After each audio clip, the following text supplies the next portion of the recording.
مقام ہے، کیا اس کو بھی ہم نظر انداز کر رہے ہیں؟ محرم الحرام کی مناسبت سے ہی آج کا خصوصی پروگرام آپ کی خدمت میں پیش کریں گے، اور کیا ایک اللہ، ایک رسول اور ایک قرآن کو ماننے والے کسی ایک جگہ اکٹھے ہو سکتے ہیں یا نہیں؟ نام کے شاید ہم مسلمان ہیں، لیکن جو واقعات ہمارے ملک میں اس وقت پیش آ رہے ہیں ان کو دیکھ کے تو شاید یہ نہیں کہا جا سکتا کہ ایک اسلامی ریاست میں آپس میں ہی ایک دوسرے سے لڑنے کی کوشش کی جا رہی ہے۔ اسی پہ ہم گفتگو کا آغاز کریں گے، اپنے معزز مہمانوں کا آپ سے تعارف کرائیں گے۔ ہمارے ساتھ تشریف رکھتے ہیں جناب علامہ امین شہیدی صاحب، مذہبی اسکالر بھی کہتے ہیں ڈسکشن میں، اور یہ مقبول جان صاحب سینئر کالمسٹ ہیں، آپ کو بھی ڈسکشن میں ویلکم کہیں گے۔ لاہور سے آپ ہمارے ساتھ موجود ہیں۔ مفتی عبدالقوی صاحب مذہبی اسکالر ہیں، آپ بھی ہمارے ساتھ موجود ہیں، آپ کو بھی ویلکم کہیں گے۔ محمد حسین مہنتی بھی ہمیں جوائن کریں گے جماعت اسلامی سے۔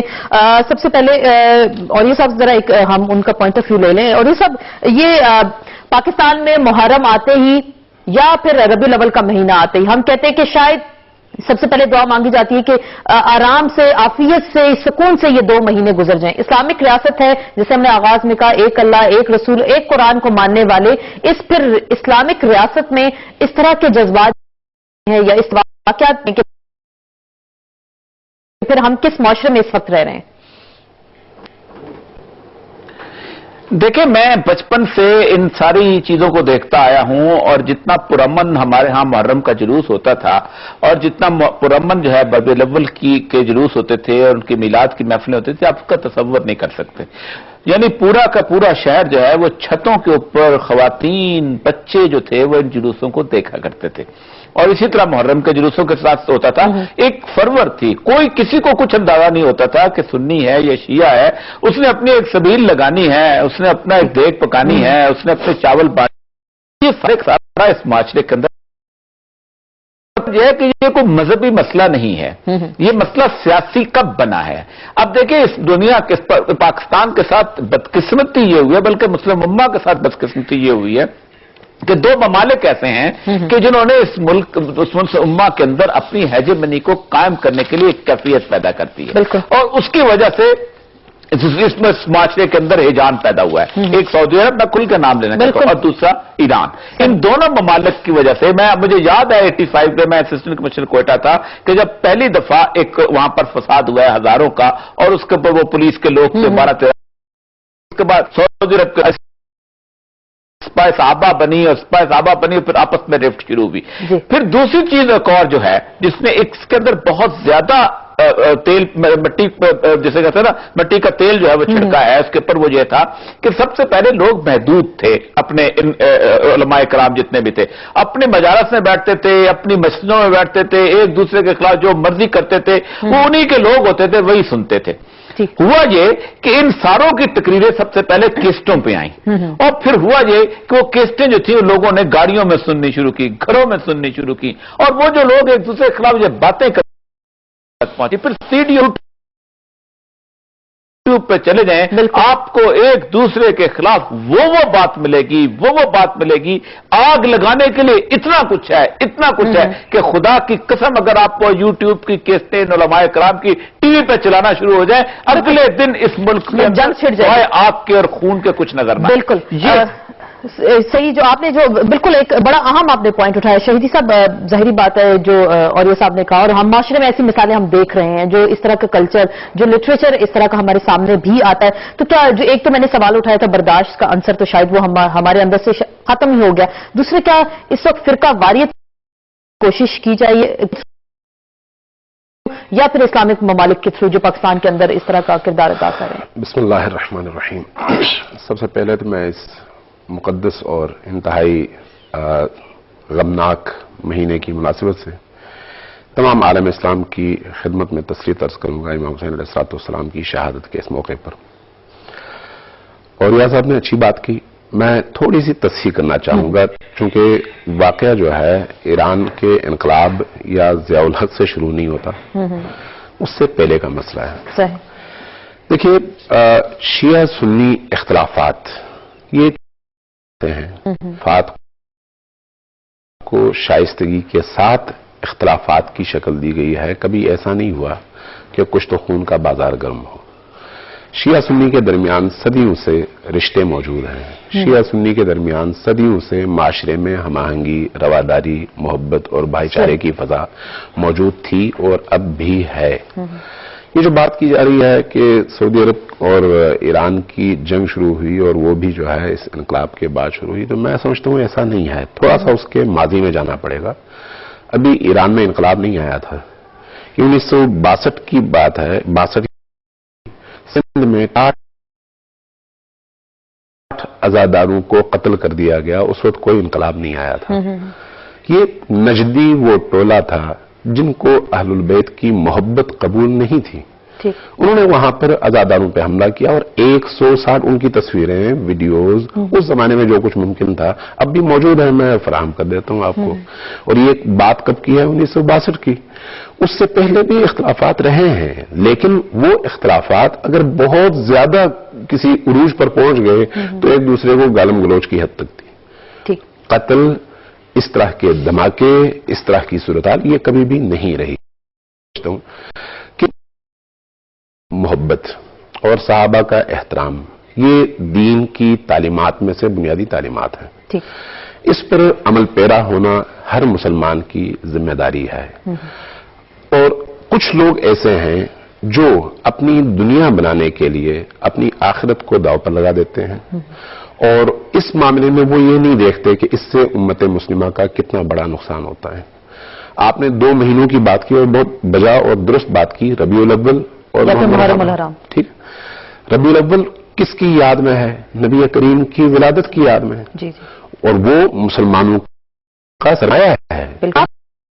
کوئی اختلاف ہمیں نہیں، کوئی اختلاف نہیں ہے. میں یہی عرض کرنا چاہتا ہوں، ربیع الاول نانا کا اور محرم الحرام نواسے کا مہینہ ہے، اور دونوں ایک دوسرے کی تکمیل کا باعث ہیں. یعنی حسین منی و انا من حسین اگر نبی کریم نے فرمایا تو دین کی جو کربلا میں تعبیر پیش ہوئی اور آج تک دین محفوظ ہے، اس کا باعث حسین بن علی ہے. اور اس چیز کو رسول کریم نے خود اس سے پہلے اس کی پیشگوئی فرما دی تھی. یعنی آج کوئی مسلمان ایسا تو نہیں ہے کہ جو امام حسین کو نہ مانتا ہو. میں یہ پوچھنا چاہوں گا کہ جو لوگ ربیع الاول میں بھی گڑبڑ، حرام میں بھی گڑبڑ کرتے ہیں، وہ کیا شیعہ ہیں یا سنی ہیں؟ وہ مسلمان. میں سمجھتا ہوں وہ نہ شیعہ ہیں نہ سنی ہیں. وہ مسلمانوں کے لباس میں ایک ایسا گروہ ہے جن کا کردار خوارج والا ہے. بالکل. اور یہ ہمیشہ سے رہا ہے، اور اب اس کو بہت زیادہ بڑھاوا دیا گیا ہے. اس میں کوئی شک نہیں کہ اس میں سیاسی عنصر شامل ہو گیا ہے، انٹرنیشنل قوتیں اس میں شامل ہو گئی ہیں. اور اس میں صرف ان 2 ممالک کا نام نہیں لینا چاہیے بلکہ امریکہ کو نہیں بھولنا چاہیے، مغربی ریاستوں کو نہیں بھولنا چاہیے، جن کے ہاتھ میں مذہبی اختلاف اپنے مفادات کا ہے. مفتی قاضی صاحب، آپ کو بھی ویلکم کہیں گے ڈسکشن میں. یہ جو ابھی ہم یہاں پہ ان مقدس مہینوں کے حوالے سے ہم بات کر رہے ہیں اور جو پاکستان کے زمینی حقائق آپ کے سامنے بھی ہیں اس وقت، تو کیا آپ کیا کہہ سکتے ہیں کہ ایجنڈا کسی اور کا سرزمین پاکستان کی استعمال ہوتی ہے اس میں؟ بسم اللہ الرحمن الرحیم. کیونکہ ماہ مبارک ہے، ماہ محترم ہے، ذالک الدین القیم منہا اربعۃ حرم، تو میں ان دونوں حضرات کی بات کو آگے بڑھاتے ہوئے تاکہ ہماری طرف سے پیغام جو ہے وہ امن کا جائے، محبت کا جائے، تو میں یہ بات عرض کروں گا کہ دونوں حضرات کی باتیں تقریباً درست ہیں. یہ بھی ایک حقیقت کوئی معاملہ 20 سال یا 30 سال پہلے کا نہیں ہے، بہرحال اس کا ایک تاریخی تسلسل ہے. میں صرف اتنی بات عرض کروں گا دونوں حضرات کی بات کو آگے بڑھاتے ہوئے کہ جب بھی کوئی منفی بات ہوئی اس وقت امت مسلمہ میں ایک ہیجان پیدا ہوا. آج دنیا انسانیت جو ہے ہماری ان شخصیات کو جو تاریخ اسلامی کے حوالے سے نہیں، تاریخ انسانی کے حوالے سے درخشندہ ہے، تابندہ ہے، ان کا عدل، ان کا انصاف، ہر حوالے سے ان کی حکمرانی قابل تقلید ہے. جب ایسی عظیم شخصیات کے اوپر کوئی گستاخانہ بات ہوئی، خواہ وہ آج سے 20-30 سال پہلے ہوئی، خواہ 200 سال پہلے ہوئی، خواہ 50 سال پہلے ہوئی، اس وقت یقیناً امت مسلمہ میں ایک ہیجانی کیفیت پیدا ہوئی. میں آج کے اس مقدس مہینے کے اور آپ کے اس پروگرام کے حوالے سے علماء اسلام کو بھی یہ بات عرض کروں گا کہ خدا را ہم سب یہ چاہتے ہیں، اور مقبول جان صاحب کی سب سے بڑی خواہش یہی ہے، علامہ صاحب کی بھی یہی ہے، میں بھی درد دل سے یہی کچھ چاہتا ہوں۔ یقیناً ہر وہ آدمی جو کلمہ گو ہے سمجھتا ہے کہ سیدنا ابراہیم خلیل اللہ کے دین سے ماہ محرم ان مقدس 4 مہینوں میں ہے، زمانہ جاہلیت جس کو ہم بدترین تاریخ انسانی کے حوالے سے سمجھتے ہیں کہ وہ زمانہ تھا، اس زمانے کے اندر بھی اگر باپ کا قاتل اور اس کے جناب تصادمہ ہوتا تھا، آمنے سامنے آتے تھے تو اپنی آنکھیں نیچے کر لیتے تھے کہ یہ مقدس مہینہ ہے اور سیدنا ابراہیم خلیل اللہ کی ملت سے تسلسل کے ساتھ آ رہا ہے۔ تو میں یہ بات عرض کروں گا کہ خدا اس ماہ مقدس کے اندر جتنے حضرات ذاکرین ہیں، جتنے حضرات واقعین ہیں، جتنے حضرات خطبہ ہیں، جتنے حضرات آپ کے الیکٹرانک میڈیا پہ بیٹھ کے گفتگو کرتے ہیں، ہم سب کا دینی، ملی، اخلاقی ہر حوالے سے یہ فریضہ ہے کہ خدا را ہم ماہ محرم پھر ماہ بلکہ پورا سال اخلاقی لحاظ سے بھی ہماری گفتگو انتہائی مثبت ہونی چاہیے۔ بالکل مثبت ہونی چاہیے، لیکن ایسا نہیں ہوتا نا، بدقسمتی سے قوی صاحب آپ کو بھی پتا ہے ایسا نہیں ہوتا۔ اس طرح صاحب جو ہے الحسین منی تلاوت فرما رہے ہیں، ہم سب کا ایمان ہے، اہل سنت کا بھی ایمان ہے۔ میرے حضرت خواجہ غریب نواز نے کہا کہ شاہ ہست حسین بادشاہ ہست حسین، لیکن جب حضرت امام حسین کے حوالے سے گفتگو ہو رہی ہو اور اس کے اندر خدا نہ خواستہ سیدنا امام جعفر صادق فرما رہے ہیں کہ والدنی ابو بکر مرتین، جن کے بارے میں سیدنا امام حسین خود ان کی شادی ہے، جو محترمہ شہزادی آتی ہے تو آپ فرماتے ہیں شہزادے کو دی جائے۔ جب ہم اس طرح کی مثبت باتیں کریں گے کوئی فساد نہیں ہوگا۔ محمد حسین مہنتی صاحب بھی ہمارے ساتھ موجود ہیں، آپ سے بھی گفتگو کا آغاز کریں گے۔ مہنتی صاحب، جو ہم ایک تو اس مقدس مہینے کے بارے میں آپ بات کریں، محرم الحرام کا جب ذکر ہوتا ہے، ساتھ ہی شہادت کا ذکر ہے، اور ایک شہادت کا جو ہمارے سامنے آیا، شہادت کی ایک مثال ہمارے سامنے آئی، لیکن آج کل ایک جو ڈیبیٹ چل نکلی ہے آپ کی جماعت، آپ کے ہی لیڈر کی جانب سے جو ایک بیان سامنے آیا کہ حکیم اللہ محسود شہید، ہم اس کو صرف ایک سوال کے طور پہ سامنے رکھ رہے ہیں۔ اس وقت کہا جاتا ہے کہ میڈیا شاید ان واقعات کو بڑھا چڑھا کر پیش کرتا ہے، لیکن یہ بتا دیں، میں نے ایک انٹرویو سنا آپ کے قائد کا، وہ یہ فرماتے ہیں کہ اگر امریکن مفاد کے لیے لڑتا ہے تو وہ اس کو شہید نہیں سمجھیں گے، یہ پھر شہید کی کیا ڈیفینیشن اس وقت ہمارے سامنے آ رہی ہے؟ بسم اللہ الرحمن الرحیم۔ چونکہ پروگرام محرم الحرام کے حوالے سے ہے تو میں اس کا آغاز اسی سے کروں گا کہ ہماری ہجری سن کا آغاز جو ہے محرم کے مہینے سے ہوتا ہے، اور محرم کا مہینہ جو ہے 4 حرام مہینوں میں سے ایک ہے، اس کا بڑا تقدس ہے، اور ہماری تاریخ کے اندر عاشورے کے دن بہت بڑے بڑے واقعات ہوئے ہیں، جس میں فرعون سے حضرت موسیٰ علیہ السلام کو نجات ملی، اور اس کے بعد جو ہماری تاریخ کا سب سے حضرت کا واقعہ ہے، اور یہ شہادت ایک بڑی عظیم المرتبہ شہادت تھی جو خلافت کے نظام کے احیاء کے لیے کی گئی تھی، اور آج ہم سب اس سبق کو بھول گئے ہیں کہ حضرت حسین کی شہادت کا ایک مشن تھا، اور وہ مشن یہ تھا کہ دنیا کے اندر خلافت کا نظام ہونا چاہیے، ملوکیت کا اور یزیدیت کا اور ظلم کا نظام ختم ہونا چاہیے۔ تو بہرحال ایک بات تو یہ ہے۔ آج دوسری بات جو آپ نے چھیڑی ہے، آج ہم دیکھ رہے ہیں کہ دنیا کے اندر امریکہ جو ہے وہ تاغوت بنا ہوا ہے، جو دنیا کے اندر حکمرانی کا جو ہے اس نے کلیم کیا ہوا ہے، اور وہ یہی اس کا دنیا کے جتنی قومیں ہیں سب ان کی غلام ہیں، اور اس کے خلاف لڑنا اور جدوجہد کرنا میں سمجھتا ہوں کہ آج کے وقت کی سب سے بڑی ضرورت ہے۔ اور جو کچھ افغانستان میں جہاد ہو رہا ہے وہ ہمارے لیے سب سے بڑی عظیم الشان بات ہے، اور اسی لحاظ سے بات دیکھی جائے کہ ہمیں اپنا ساتھ جو ہے امریکہ کے ساتھ نہیں جوڑنا چاہیے، ہمیں جو ساتھ جو ہے وہ یہ ساتھ رکھنا چاہیے کہ ہم ملک کے اندر انصاف چاہتے ہیں، خلافت چاہتے ہیں۔ لیکن جب بڑے مذہبی رہنماؤں کی جانب سے اس طرح کے بیانات سامنے آئیں گے، جو ہمارے دیکھیے مہنتی صاحب جو شہید ہیں اس وقت، جو 40,000 کے قریب جو اس جنگ میں کو شہیدی جو اس میں جوان جو ہیں وہ شہید ہوئے، اینڈ میں ایک بہت بڑی جماعت ہے، ظاہری بات ہے آپ کی، ان کی جانب سے ان کے مین لیڈر اگر اس طرح کا بیان دیں گے تو پھر کیا ہوگا؟ معاشرے میں کیا انارکی نہیں پھیلے گی؟ جذبات مخالف جنم نہیں لیں گے؟ اصل میں منور حسن صاحب کا یہ کہنا یہ ہے کہ اگر ہم امریکہ کا ساتھ دیں گے اور امریکہ کے ساتھ لڑیں گے اور امریکہ کے مفادات کے لڑیں گے تو یہ جنگ امریکہ کی جنگ ہوگی، یہ اسلام کی جنگ نہیں ہوگی، اور اگر ہم اسلام کے لیے جنگ کریں گے اور اسلام کے احیا کے لیے کریں گے، امریکہ سے نجات کے لیے کریں گے، تو یہ اسلام کی جنگ ہوگی. اصل مسئلہ یہی ہے اور میں سامنے رکھنی چاہیے، لڑنا چاہیے. دہشت گردی کی جنگ جو ہے یہ امریکہ کی جنگ ہے، اس سے ہمیں نکلنا چاہیے. ہمارے بے وقوف حکمرانوں نے پوری قوم کو اس میں دھکیل دیا اور اس میں ہمارے بہت سارے لوگ جو ہے کام آئے، شہید ہوئے. میں کہتا ہوں واقعی یہ بات صحیح ہے کہ ہمارے ہاں جو ملک بھر کے اندر فسادات ہوئے، سوئسائڈ حملے ہوئے، اس میں لوگ شہید ہوئے ہیں. اور یہ ہمارے لیے سب جو ہے اچنبے کی بات ہے کہ ہمارے حکمرانوں نے ایک دنیا کے سب سے بڑے غاصب حکمران امریکہ کا ساتھ دے کر دنیا اسلام کو اور امت مسلمہ کو اس کو غلام بنا کے رکھ دیا ہے. اس لیے یہ بات ہمارے سامنے ہونی چاہیے کہ ہم امریکہ کے ساتھ نہیں، اگر ہم حسینیت چاہتے ہیں کے خلاف. یہ صحیح کہہ رہے ہیں. یزیدیت اگر امریکہ کے ساتھ جو جنگ کی جو باتیں اس میں ظاہری باتیں سارے لوگ ساتھ تو دیا. یہ آپ افغانستان جنگ کی مثال لے لیں، اس میں ظاہری بات آپ لوگوں پہ الزام لگتا ہے کہ الزام کیا، یہ حقیقت بھی ہے کہ رشیا نے جب وہاں پہ اپنا کردار ادا کیا تو امریکہ نے جب مدد کی تو آپ لوگوں نے ان کا ساتھ دیا اور لبیک کا ساتھ دیا. تو پھر اس وقت جو جنگ تھی تو کیا وہ یزیدیت تھی یا میں اس کو بھی واضح کر دوں. اصل بات یہ ہے کہ رشیا کے خلاف امریکہ نے جنگ نہیں لڑی ہے. سب سے پہلے کابل یونیورسٹی کے طلباء کھڑے ہوئے ہیں، وہ میدان میں نکلے ہیں. پھر جو ہے پوری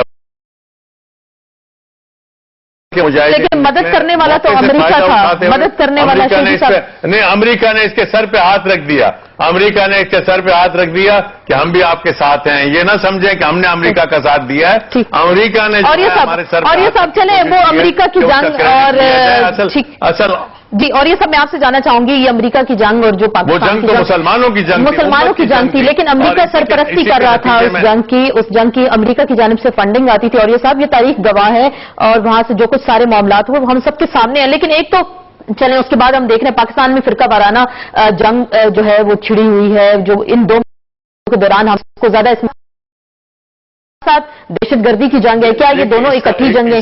جی. اور یہ سب دیکھیے میں یہ بات آپ کی بڑی دیکھیں مسئلہ یہ ہے کہ آپ اصل دامن کا ساتھ ہے پورے اور آپ پاکستان کو علیحدہ کر کے کیوں دیکھتے ہیں؟ آپ پاکستان کو اور یہ سب بات کریں عراق میں کیا ہو رہا ہے، بات کرنے دیں، شام میں کیا ہو رہا ہے، مصر میں کیا ہو رہا ہے، اس پورے علاقے کے اندر آپ خود سوچیں افغانستان میں کیا ہو رہا ہے. اس پورے علاقے کے اندر اس آگ کو بھڑکایا کس نے؟ آپ حیران ہوں گے کہ پوری کوشش کی گئی کہ عراق کے اندر شیعہ سنی فساد اور کٹ فساد اس طرح کیا کہ وہاں پر افغانستان کے اندر ایک خاص قسم کی کیفیت کے اندر لوگوں کو لڑایا جائے اور مسلمانوں کو آپس میں لڑایا جائے. مجھے آج تک یہ سمجھ نہیں آتی کہ اس امریکہ کو کوئی گالی نہیں دیتا اور کوئی نہیں دیتا. میں سچی بات بتاؤں، مفادات کے ساتھ سے کوئی آئی ایم ایف گننے لگ جاتا ہے، کوئی ورلڈ بینک گننے لگ جاتا ہے، کوئی اس کی باقی چیزیں گننے لگ جاتا ہے.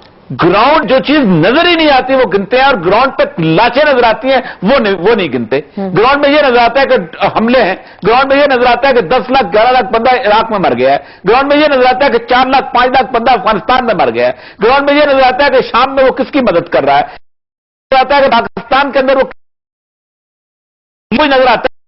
جو چیز گراؤنڈ میں نظر نہیں آتی، جو چیز حکمرانوں کی تھیلیوں میں آئی میں جاتی ہے، اس کی بنیاد پہ انسانی لاشوں کا سودا ہم بھی کرتے ہیں، حکمران بھی کرتے ہیں اور میڈیا بھی کرتا ہے اور کہتا ہے نہیں تم تو پاگل ہو، تم تو لاشیں دیتے رہو لیکن تم ساتھ دیتے رہو. یہ بڑی امپورٹنٹ بات ہے. آپ حیران ہوں گے، آپ کبھی رینک آپریشن کی رپورٹیں اٹھائیں، سول ڈیموکریٹک اسلام ان کی بڑی مشہور رپورٹ ہے، 700-800 صفحے کی رپورٹ ہے. آپ حیران ہوں گے کہ اس کے اندر اس نے کہا ہے کہ ہمارے اتحادی مسلمانوں میں سے کون ہوں گے اور ہم کس کے ساتھ ہم جا کے اس کے بعد ان کے خلاف لڑیں گے اور کون کون وہ ہیں جن کو ہم کو ختم کرائیں گے. وہی کیا جا رہا ہے. کس طرح پیدا کریں گے؟ جو امن کا ساتھ ہے شیعہ سنی فساد کا بھی، دہشت گردی کا بھی اور باقی چیزوں کا بھی. لیکن ہم اکثر اوقات پچھلے دنوں میں ہمارے بہت سارے 2-3 جرنالوں سے میری گفتگو ہو رہی تھی. میں نے انہیں کہا مجھے یہ بتاؤ، تم کہتے ہو کہ امریکن کے ساتھ ہمارا جو ہے ایک اسٹریٹجک الائنس بن چکا ہوا ہے کہ ہم نے ان کے ساتھ چونکہ بات ہے ہاں F-16 بھی لیتے ہیں، فلاں بھی لیتے ہیں، یہ بھی لیتے ہیں. لڑنا اپنے انڈیا کے ساتھ ہے. انڈیا کی آپ پاورز دیکھ لیں پوری کی پوری، آپ اسٹریٹجک جنگ لڑ ہی نہیں سکتے. آپ بہت مشکل ہوتا ہے. آپ کا کیا مسئلہ ہے؟ ڈیٹرنٹ آپ کے پاس ایک ہے، وہ ہے nuclear technology. Nuclear technology Pakistan کی نہ امریکہ ہے نہ روس تاج ہے. نہ کوریا کی محتاج ہے, ٹوٹلی انڈیپینڈنٹ ہے, پھر آپ کس طرح اس کے ساتھ پیکٹ کرتے چلے جا رہے ہو؟ تو یہ ہمارے ہاں ہماری پالیسیز ہیں, ان پالیسیز کا بھگتان ہم بھگت رہے ہیں.